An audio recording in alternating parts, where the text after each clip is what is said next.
اللهم صل وسلم عليك يا حبيبي يا رسول الله. قبل ما نبدأ الفيديو بتاعنا النهاردة هنصلي على الرسول عليه أفضل الصلاة والسلام. يا حبايبي هنعمل إن شاء الله مع بعض صينية كنافة. معانا طبعا هنعمل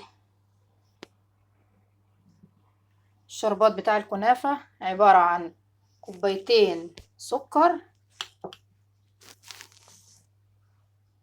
كوباية مية، معانا عصرة ليمونة، معانا باكت فانيليا. هنعمل الشربات يا حبايبي مع بعض.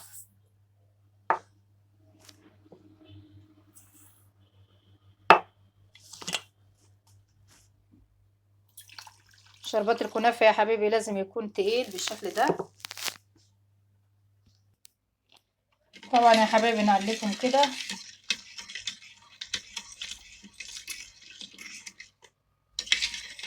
لحد ما ندوب السكر كله في المية بالشكل ده. نولع عليهم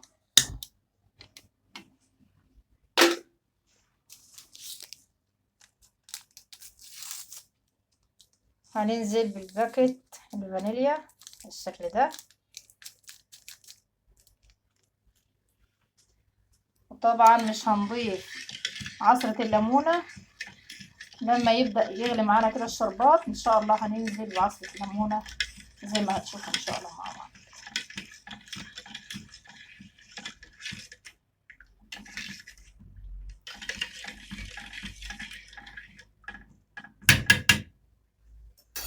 هيبدأوا يغلوا معانا كده ان شاء الله، وبعد كده هننزل بعصرة الليمونة. حبايبي الشربات بدأ يغلي معانا بالشكل ده، هننزل بعصرة نص ليمونة يا جماعة كده بس تظبط بس معانا الشربات مش اكتر عشان ما تنشفش الكنافة.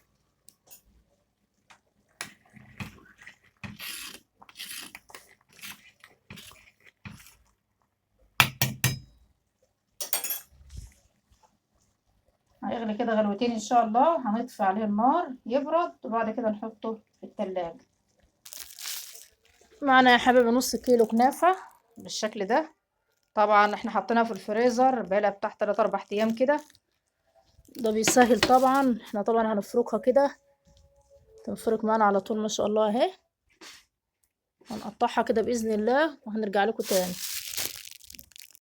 حبيبي قطعنا الكنافة زي ما احنا شايفين بالشكل ده اهو ما شاء الله اهي. وطبعا معانا مكعبين زبدة وسمنة، سمنة نباتي يا حبايبي. هنسيحهم ان شاء الله كده مع بعض ونشوف هنعمل. حبايبي معانا الزبدة سيحناها زي ما احنا شايفين بالشكل ده. معانا طبعا المكسرات بتاعتنا، الصينية اللي هنشتغل بيها اهي. طبعا هندهن الصينية بتاعتنا كده السمنة زي ما احنا شايفين بالطريقة دي.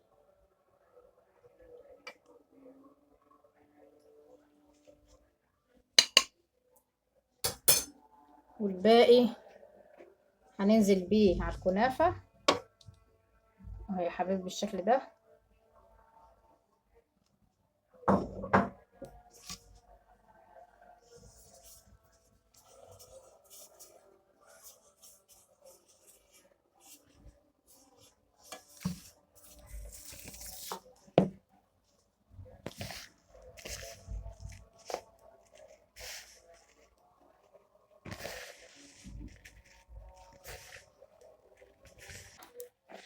زي ما احنا شايفين يا حبايبي ما شاء الله قلبناها كلها هي في الزبدة، الزبدة السايحة زي ما احنا عاملينها اهو.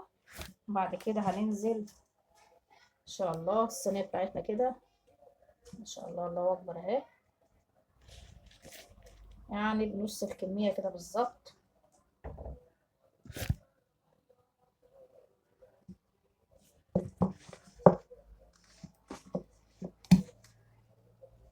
اهم حاجة يا حبايبي الضغطة بتاعتها بحيث تتقطع معانا تطلع كل قطعة كده قطعة قطعتها كده اهي.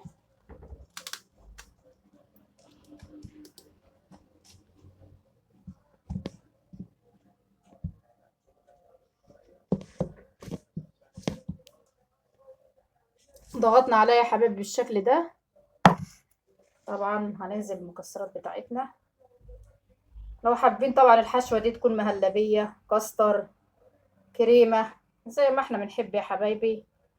تحشوها بالقشطة على حسب كل واحد وايه وذوقه كده في الاكل. اهو بالشكل ده كده. وهنبدأ ننزل بباقي كمية الكنافة اللي معانا بالشكل ده.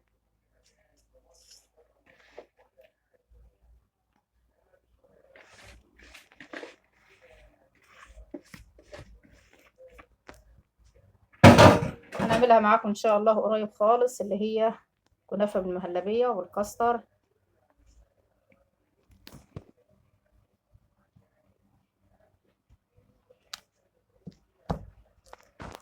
اهم حاجة يا حبايبي الضغط ده اهو، نضغط عليها جامد كده.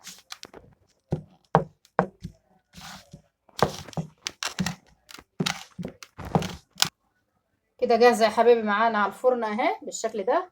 طبعا احنا مسخنين الفرن من حوالي 5 دقايق كده على درجة حرارة 180. هنبدأ ندخلها الفرن مع بعض. معنا طبعا يا حبايبي السوداني. كل سنة وانتم طيبين. طبعا احنا في موسم السوداني دلوقتي. هنقلي شوية سوداني كده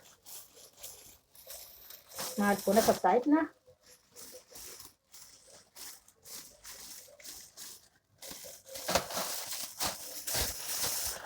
الشتا يا حبايبي عايز كده طبعا نسهر كده.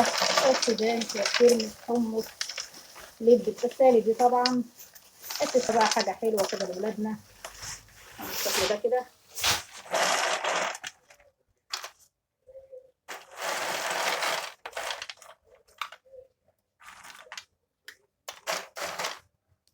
هنحطهم كده ان شاء الله مع الكنافة.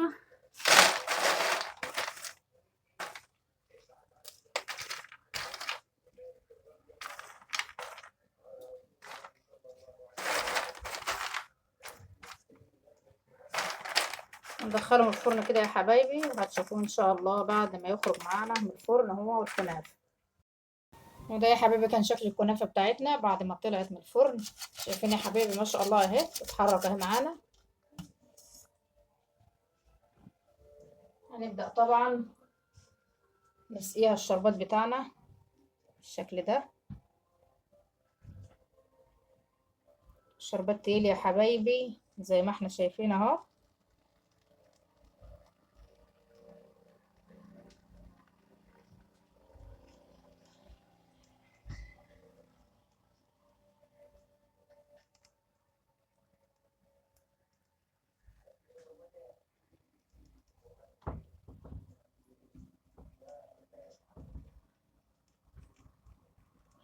طبعا احنا مش عايزين الشربات بتاعها يكون كتير يا حبايبي، لان طبعا احنا وقت اتأخر وبالليل بالشكل ده كده.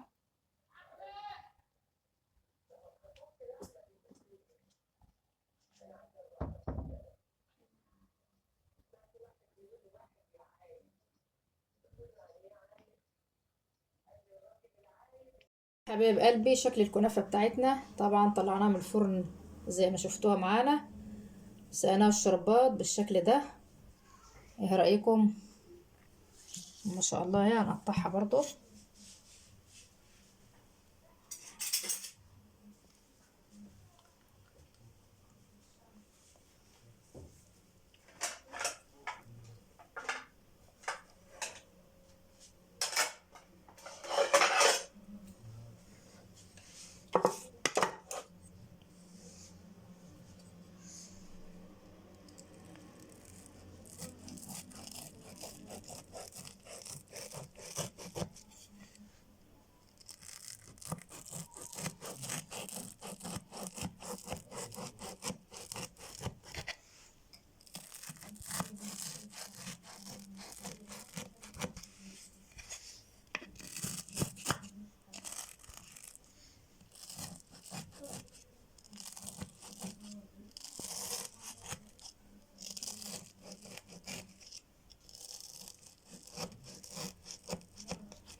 ايه رايكم يا حبايب قلبي؟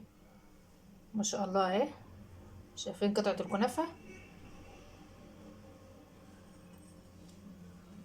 دايبه كده، الله اكبر، ذوبان كده.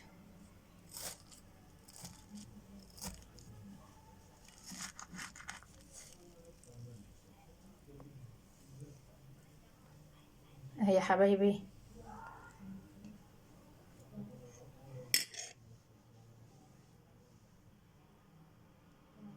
شايفين القعر بتاعها؟ ما شاء الله اهو. حاجه كده ايه، الله اكبر.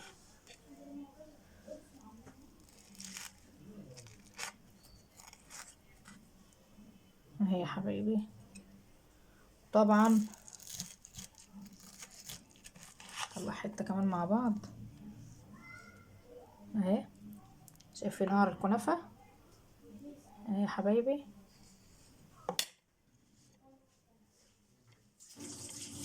نشوف مع بعض السوداني.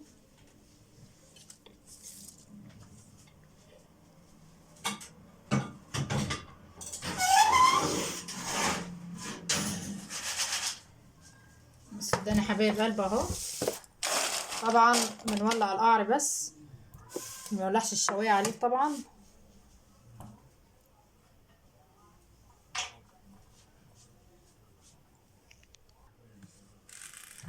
دي الكنافه يا حبايبي والسوداني، واحلى تسالي بتاعتنا النهارده، تسالي الشتاء يا حبايب قلبي اهي. مع كوبايه سحلب كده، كوبايه ايه كاكاو بلبن. ايه رايكم؟ وكده الفيديو بتاعنا يكون انتهى. ما تنسوناش في اللايك والاشتراك، والسلام عليكم ورحمه الله وبركاته.